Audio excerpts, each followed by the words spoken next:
คนเนาะเวลาไม่จะออกมาเว้าคลิปนี้อีกเนาะเข้า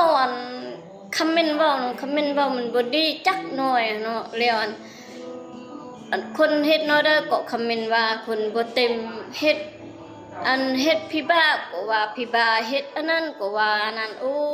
ยเนาะคนลาวเฮาเนาะสร้างว่าสร้างปากเนาะ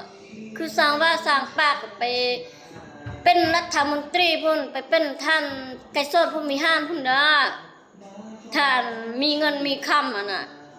มีเงินมีคำก็ไปเลี้ยงพ่อแม่เจ้าซัวไปหาผัวใหม่ตัวคือว่ามีเวลาไปคอมเมนต์เฮามีเวลาไปคอมเมนต์ใส่คนอื่นเฮ็ดหยังมีเวลาไปหาเงินตัวคือเอื้อยใหญ่กับตัวคอมเมนต์ว่าผู้อื่นน่ะโอ้ยเนาะคนเฮาคนลาวเฮาเนาะมันบ่คือกันเนาะคนลาวเฮาก็ฮักกันตัว